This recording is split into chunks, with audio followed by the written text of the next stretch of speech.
여러분, 제가 아내랑 연애할 때 이야기인데, 하루는 제 아내한테, 그때는 여자친구죠, 집 문이 잠겼다고 전화가 온 거예요. 그리고 요즘에는 도어락으로 비밀번호 이렇게 눌러가지고 집 문 열고 들어가지 않습니까? 그런데 그 당시에는 다 열쇠가 있어야 했어요. 열쇠를 놓고 나왔고 부모님도 이제 늦게 오신다고 하는 겁니다. 저희가 시골 출신이라고 다 이야기를 드렸죠. 저희 집 근처에 카페나 그런 게 있지를 않아요.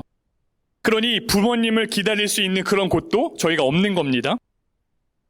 아내가 집이 빌라 3층에서 살고 있었거든요. 여러분, 제가 어떻게 했는지 아세요? 제가 사다리를 가지고 갔습니다. 저희 아버지 목사님 교회 그 봉고차, 승합차에다가 사다리를 실어가지고 아내 집 앞으로 제가 갔어요. 그리고 사다리를 펼쳐가지고 그 뒷 베란다 창문에다 딱 걸쳤습니다. 보통 높이가 7, 8m입니다. 여러분, 우리 교회 십자가 이 가장 꼭대기 있죠, 지붕. 이 높이가 거의 8m 정도 돼요. 여기를 제가 사다리를 대고 기어 올라간 겁니다. 여러분, 제가 지금도요, 아이들 데리고 놀이동산 가잖아요. 그러면은 바이킹이나 높은 곳에 올라가는 열차 있죠? 그런 거를 제가 잘 못 타요. 무서워가지고. 제가 생긴 거와는 완전 다르게 겁이 많아요. 저는 회전목마가 제일 좋아요. 회전목마. 아이들 그거 탄다고 하면 저도 그거는 꼭 탑니다. 그게 제일 재밌어요, 저는. 그렇게 겁이 많은데 여러분, 이러한 제가 안전장비 하나도 없이 맨몸으로 사다리 하나 놓고 8m를 기어 올라갔습니다. 이게 말도 안 되는 일이거든요. 그런데 제가 사다리를 탔다고요. 왜요? 좋으니까. 사랑하니까, 아내가. 그렇게 베란다 창문을 딱 열고 넘어가서 제가 현관문을 딱 열어줬어요. 제가 생각해도 너무 멋있는 거예요, 이거는. 그런데 아내가 나중에 뭐라고 말하냐면, 여보, 내가 그때는 말 안 됐는데 당신 그때 무척 떨더라. 밑에서 보고 있는데 당신 다리가 후들거리는 게 다 보였어. 웃으면서 얘기해 주는 거예요. 그래서 자기가 내가 괜히 연락했지. 저거 바들바들 떨면서 올라가는 거 봐라. 그런데도 너무 막 제가 문 열고 나와서 뿌듯해하길래 그냥 가만히 있었다는 거예요, 아내가. 여러분, 제 생각처럼 멋지게 올라갔지는 못했지만 그래도 제가 올라가서 문을 열지 않았습니까? 여러분, 사랑하면은 못하던 일도 해냅니다. 그게 사랑의 힘이에요. 여러분, 콜라 하면 떠오르는 게 뭡니까? 이미지가 딱 있는데 바로 산타 할아버지가 생각이 납니다. 코카콜라 생각하면은. 빨간 옷에다가 이렇게 덥수룩한 힘수염을 기른 산타 할아버지. 그런데 여러분, 그 산타 할아버지가 원래는 빨간색 옷이 아니라 검정색 옷을 입고 다녔어요. 그 산타 할아버지의 옷 색깔을 빨간색으로 바꿔놓은 회사가 바로 코카콜라입니다. 여러분, 콜라가 여름에는 불티나게 팔리는 거예요. 탄산음료, 그 청량감에. 그런데 겨울만 되면은 매출이 뚝 떨어지는 겁니다. 안 사 먹는 거예요, 사람들이. 그래서 코카콜라 회장님이 고민이 되는 겁니다. 어떻게 하면 겨울에도 콜라 마시게 할까? 그러다가 겨울의 상징이었던 아이들 선물 주는 그 산타 있죠? 산타 할아버지의 옷 색깔을 새로 디자인해서 바꿔버립니다. 그렇게 1931년에 코카콜라 광고 일러스트레이터 헤든 썬드블롬이라는 사람이 산타를 다시 디자인을 해요. 그렇게 해서 지금 우리가 너무나도 잘 알고 있는 빨간 산타 할아버지가 등장하게 된 거거든요.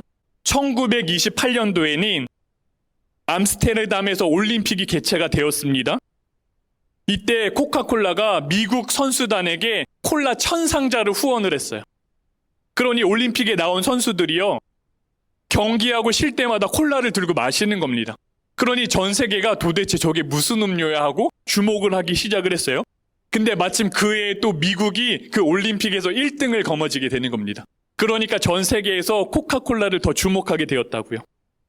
여러분, 뿐만 아니라 우리 2차 세계대전 당시 때 전쟁터에도 이 콜라가 보급이 됐습니다. 왜냐하면 이제 전쟁통에는 그 깨끗한 식수를 공급하는 기가 어려움이 있었어요. 그래서 이제 잘 가공된 콜라를 군 장병들에게 보급을 해준 겁니다. 그래서 미군이 들어가는 나라마다 콜라가 같이 들어가게 된 거예요. 저희 우리나라에도 미군이 들어왔을 때 그때 처음으로 콜라가 들어왔다고 합니다. 그러니 여러분, 보세요. 여름에도 콜라인 거고 겨울에도 콜라인 겁니다. 올림픽을 해도 콜라인 거고 전쟁통해도 콜라인 거예요. 완전 콜라 사랑인 겁니다. 이 코카콜라 회사 입장에서는요, 세상이 콜라 중심으로 돌아간다고요. 오죽하면 코카콜라 기업 회장님이 내 몸에는 피가 아니라 콜라가 흐르고 있다라고 말할 정도로 여러분 그렇게 콜라를 사랑했다라는 거예요. 여러분 우리가 무언가를 사랑하게 되면은 사람이 변하고 인생이 변합니다. 여러분 기업도 변하잖아요. 기업도. 여러분 예수 믿는 우리도 마찬가지라는 거예요. 우리가 예수님을 사랑하면 변한다는 겁니다. 여러분 사도 요한이 오늘 4절 말씀에 이렇게 말합니다. 하나님을 알고 있다고 하면서 하나님의 계명을 지키지 않는 사람들은 거짓말쟁이고 그 속에 진리가 없는 사람들입니다. 목사님, 사랑이 아니라 알고 있다라고 기록한 거 아닙니까? 맞아요. 그런데 이 성경에 나오는 알고 있다라는 뜻은요, 머리로 알고 있는 것이 아니라 사랑하는 관계를 말하는 거예요. 그 구약 성경에 보면 아담이 하와를 안다라고 기록을 해요. 그 똑같은 단어를 지금 요한이 사용하고 있는 겁니다. 그러니까 우리가 머리로 알고 지식으로 아는 게 아니라 인격적인 관계, 사랑의 관계를 말하는 거예요. 그러니 사도 요한은요, 사랑한다고 하면서도 변하지 않으면 그게 거짓말이라는 겁니다. 여러분 요한일서는 사도 요한이 예수님을 만나지 못했던 다음 세대들에게 주는 권면이라고 말씀드렸습니다. 당시에 고난과 핍박이 있었습니다. 교회 안에도 이단들이 있었다라고 말씀을 드렸어요. 특히 영지주의의 영향을 무척이나 많이 받았습니다. 이들이 늘 뭐라고 말했냐면은 영은 거룩한 거고 육체는 더러운 거야. 그래서 몸으로 뭘 하든지 상관이 없다라는 거예요. 왜요? 우리의 영혼은 이미 하나님께 구원을 받았으니까. 마음대로 살아도 돼. 늘 이렇게 미혹하는 이단이 교회 안에 침투를 했던 겁니다. 여러분 이 사람들의 특징은 나는 하나님을 안다는 거예요. 나는 빛 가운데 있는 사람이라고 늘 주장을 하는 겁니다. 그렇게 말하고는 다니는데 그들의 삶이 변하지 않는 겁니다. 예수님 말씀대로 사는 게 아니라 늘 자기 좋을 대로만 사는 거예요. 영혼은 구원 받았으니 육체는 방탕하게 살아도 된다라는 겁니다. 예수님도 영혼으로 오신 거지 육으로 오신 거 아니다라고 말해주는 거예요. 그러니 지금 고난을 참고 견디며 신앙생활하고 있는 성도들에게 그렇게까지 힘들게 할 필요 없어. 편하게 믿어도 돼 라고 끊임없이 성도들을 미혹하고 있는 겁니다. 그러니 사도 요한이요, 다음 세대들에게 말해주는 거예요. 저 사람들 거짓말쟁이야. 예수님을 진짜 안다면은, 예수님을 진짜로 사랑한다면 절대 그럴 수 없는 거야. 봐봐, 너희 눈으로 한번 똑똑히 봐봐. 저 사람들이 예수님을 사랑한다고 말하면서 예수님이 싫어하시는 행동들만 하고 있잖아. 자기들이 좋을 대로만 살아가고 있잖아. 그러면서 요한이 오늘 6절에 뭐라고 말합니까? 예수님 안에 산다고 하는 사람들은 예수님이 행하신 대로 그들도 행한다라는 거예요. 그러니 예수님을 사랑하는 사람들은 예수님께서 싫어하시는 모습으로 절대 살지 않는다라는 겁니다. 그러니 여러분, 진짜 예수님을 우리가 알면은, 진짜 예수님을 우리가 사랑한다면은 그분의 삶의 모습을 따르고 그분의 말씀을 지켜낸다라는 거예요. 여러분, 제가 아내랑 10년간 이렇게 연애를 했다고 말씀을 드렸어요. 어려서 그러니 철없던 모습까지 다 알고 있는 겁니다. 여러분, 남학생들이 청소년 때 막 강해 보이고 싶어 하잖아요. 그러니 막 거친 말도 많이 한다고요. 딱 제가 그랬어요, 제가. 진짜 제가 철이 없었죠. 그런데요, 그때 아내가 저한테 와서 뭐라고 말하냐면, 제거나 그때는 이제 교제하고 있던 사이니까, 하나도 안 멋있어. 너 하나도 안 세 보여. 그냥 바보같이 보여, 내 눈에는. 너 원래 그런 애가 아닌데 왜 그렇게 거친 말만 하고 다니는 거야? 너 같지 않다고. 저한테 이렇게 말을 해주는 겁니다. 제가 아내의 말을 듣고 정신이 번쩍 들었어요. 딱 그 이야기를 듣고 제가 거친 말하는 습관을 바로 고쳤습니다. 여러분, 사랑하는 사람이 싫어하는 일을 하지 않는다고요. 하나하나 고쳐 나가게 된다고요. 여러분, 제가 대학원을 졸업하면서 목사고시를 이렇게 보게 되었거든요. 제가 이렇게 딱 봐도 공부하고는 거리가 멀어 보이게 생겼죠. 제가 그렇게 공부를 가까이 하지 못했어요. 그런데 성경 시험을 보고 그 다음에 신학에서 3가지 과목을 보고 일정 점수를 넘겨야지만 그 목사 안수를 받을 수 있는 자격이 주어지는 겁니다. 근데 관건이 뭐냐면은 성경시험이에요. 성경시험. 이 시험 범위가 그냥 창세기부터 요한계시록까지입니다.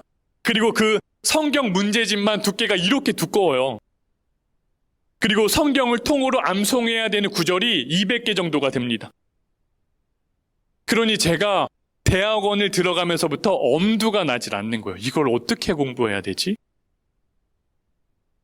그런데 그때 딱 아내가 임신했다는 소식을 전해주는 겁니다. 그러니 주한이가 저희 가정에 선물로 온 거예요, 뱃속에. 그때 제 안에 드는 마음이 딱 무엇이었냐면은 나는 무조건 붙어야 된다. 무조건 합격해야 된다. 사랑하는 처자식을 두고 내가 시험에 떨어져서 빌빌거릴 순 없다. 그 제 마음을 딱 고쳐 먹었습니다. 나는 그냥 무조건 합격한다. 진짜 부끄러운 고백인데 제가 공부 방법도 몰라요. 공부 머리가 없으니까 어떻게 접근해야 되는지도 모르는 겁니다. 그래서 저는 저 혼자 8개월 전부터 그 시험을 준비를 했어요. 동기들이 저 공부하는 모습 보고 뭐라고 했냐면은 아니 쟤는 왜 지금부터 저러고 있는 거야. 저걸 왜 벌써부터 준비해? 저는 아랑곳하지 않았어요. 내가 너무나도 부족하다는 걸 알고 있기 때문에 나는 지금부터라도 안 하면 합격할 수 없다. 그래서 제가 뭘 했냐면 매일 하루에 성경 2절씩을 암송을 했습니다. 오늘 2절을 암송을 하면은 또 내일 2절을 암송하는 겁니다. 그럼 4개를 암송한 거죠. 그 다음에는 또 2개를 해가지고 6개를 계속 암송을 하는 거예요. 이거를 매일매일 반복을 했어요. 학교 오고 가는 차 안에서는 mp3로 성경을 계속 들고 앵무새처럼 계속 따라하는 겁니다. 나중에는요 제가 그 200개를 툭 건들기만 해도 타타타타닥 나오게 다 암송을 하게 되었어요. 수업 끝나면은 딱 저녁 먹고 강의실로 친구랑 가가지고 밤 11시까지 공부만 하는 겁니다. 공부만. 계속 읽는 거예요. 머리에 들어갈 때까지. 그렇게 8개월을 공부를 해서 제가 합격을 했습니다. 박수를 쳐주셔야 돼요.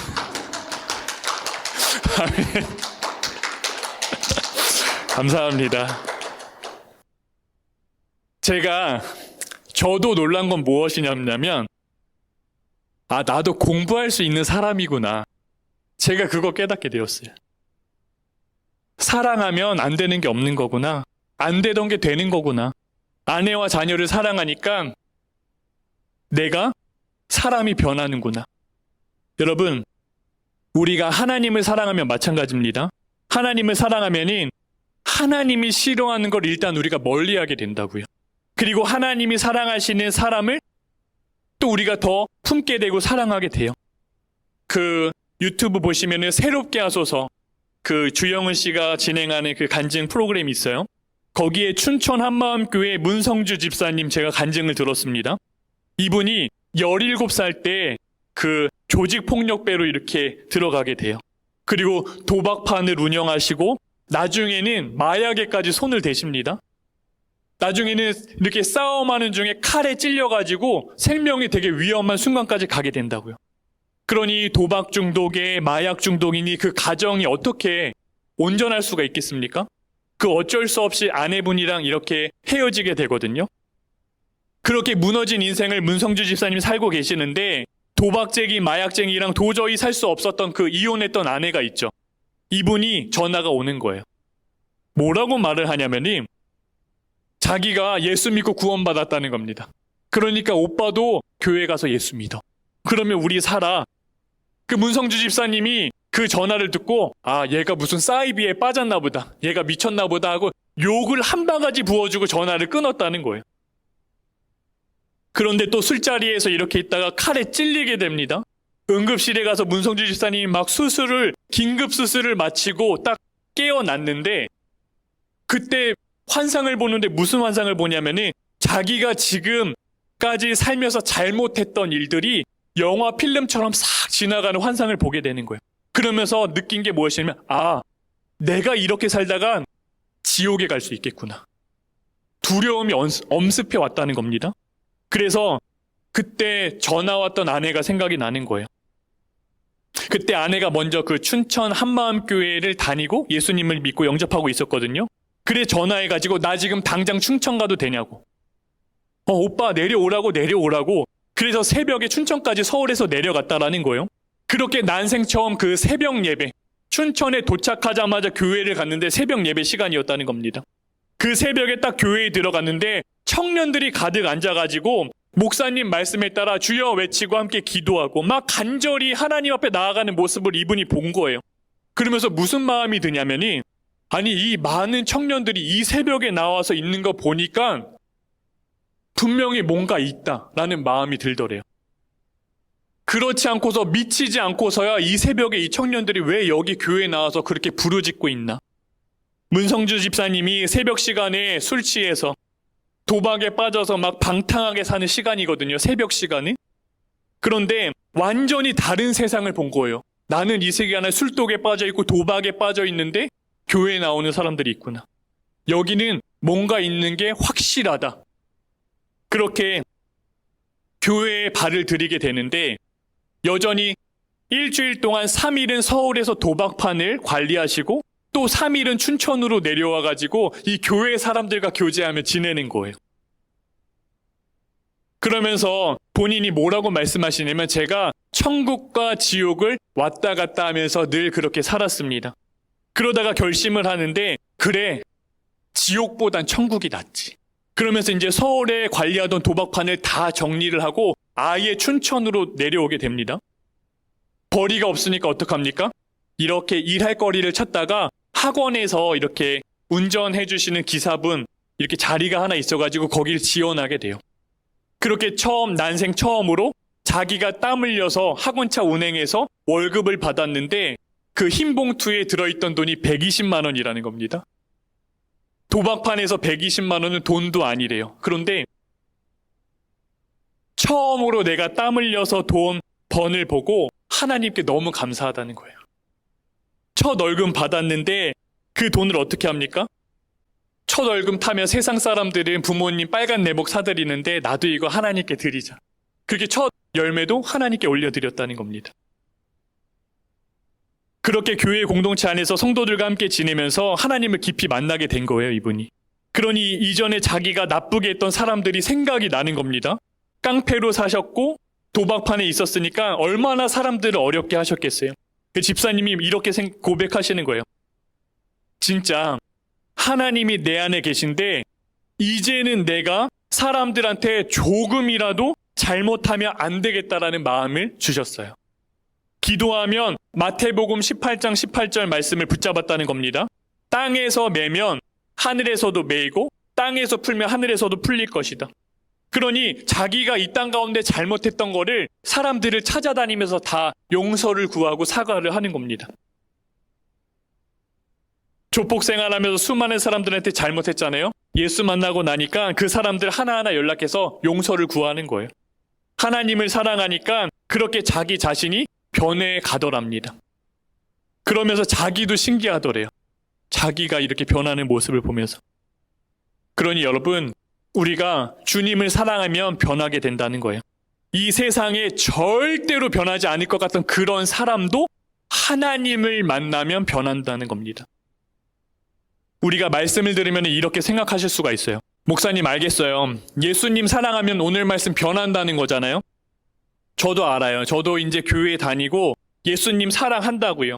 예배 드릴 때 목사님 나 진짜 많이 은혜 받아요. 말씀 들으면 내가 눈물도 흘립니다. 이번 주는 내가 다르게 살아야지 결심도 해요. 그런데 저 문을 열고 딱 집에만 들어가면 또 남편만 보면 화가, 아이들 딱 보면 답답함이 올라서 또 버럭 화를 내고, 회사 가면 또 똑같아진다는 겁니다. 뒤에서 험담하고 사람들이랑 뒷얘기하는 게 너무 재미있고, 또 경쟁 사회에서 내가 더 휘말려서 누군가를 또 밟고 올라가야 되고 내 입속만 챙기느라 바쁜 거예요. 월요일 아침이면 주일에 받은 은혜를 싹 빼먹는다는 겁니다. 다 사라지는 거예요. 세상 한가운데 서면은 그 교회 안에서 말씀 앞에서 느꼈던 모든 은혜는 어디 갔는지 모르고 다시 세상 사람 되는 거라고요. 목사님, 그런데 이 마음이 정말 내가 거짓은 아니라고요. 나 진짜 하나님도 예수님도 사랑한다고요. 주님 사랑하거든요.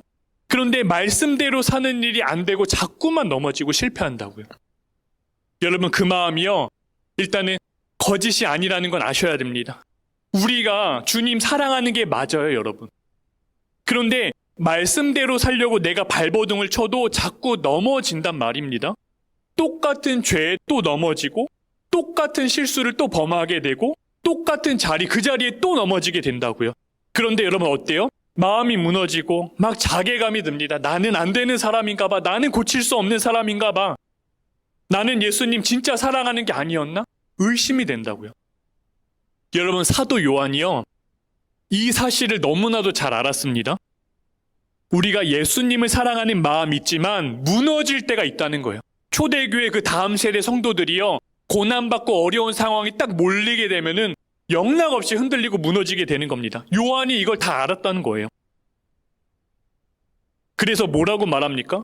살아가면서 수많은 방해와 좌절이 성도들 안에, 그 다음 세대들 안에 있다는 걸 너무 안 겁니다. 그래서 오늘 말씀 1절에 뭐라고 말하냐면, 내 자녀들아, 내가 이것을 너희에게 쓰면 너희로 죄를 범하지 않게 하려 함이라.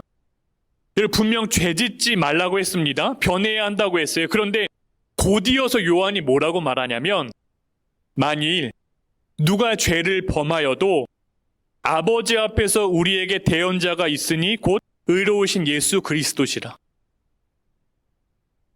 여러분, 요한이 안 겁니다.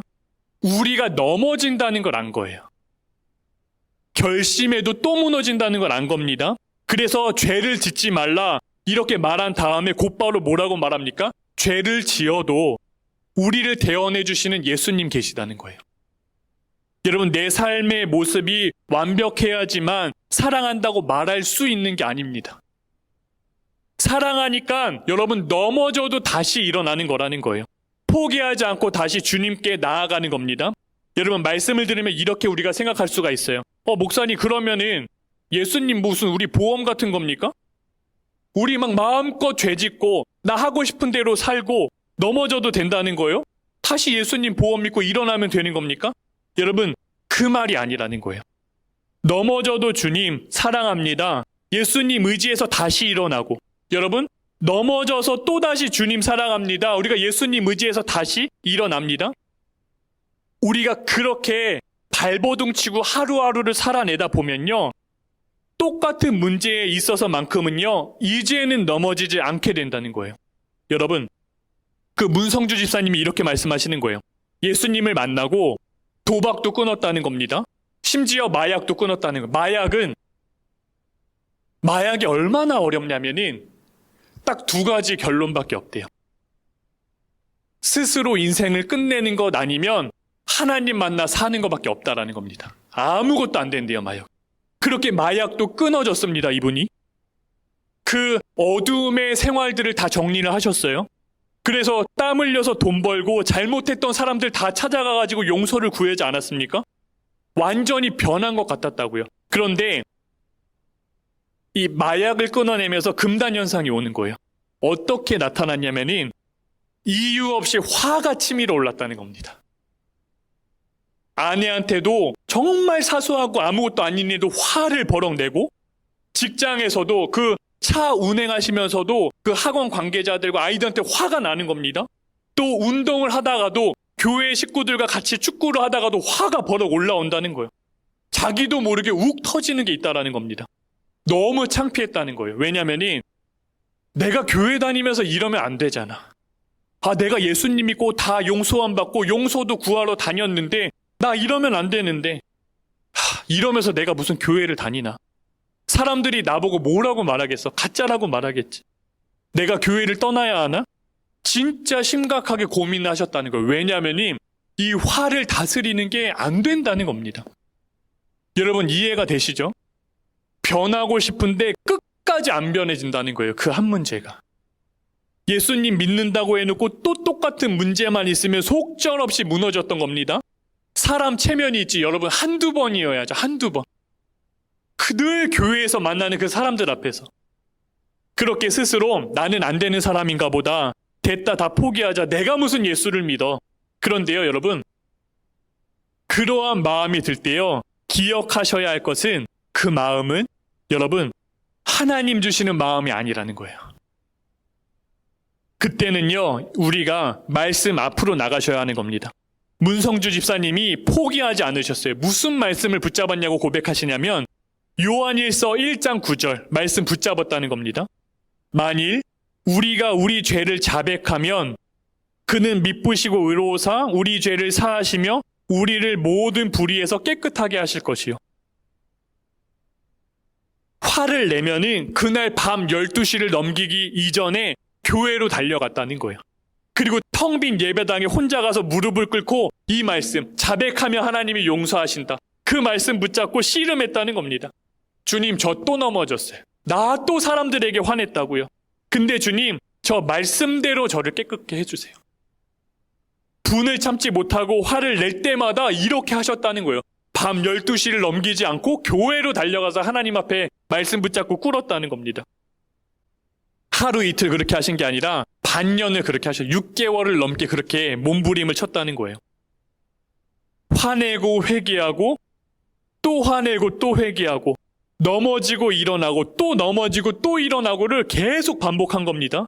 그런데요, 여러분, 그렇게 주님 앞으로 나아가 몸부림을 치니까 놀라운 변화가 나타났다는 겁니다. 원래는 하루 이틀마다 계속 화가 올라왔었는데 하루 이틀이 아니라 그 기간이 일주일 정도로 길어지더라는 거예요.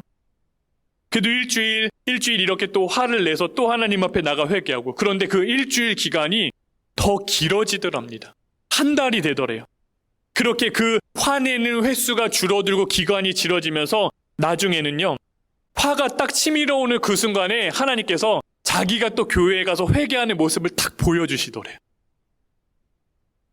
하나님한테 또 죄송하다고 말할 때를 딱 생각하니까 그 자리에서 화를 삼키게 된다는 겁니다.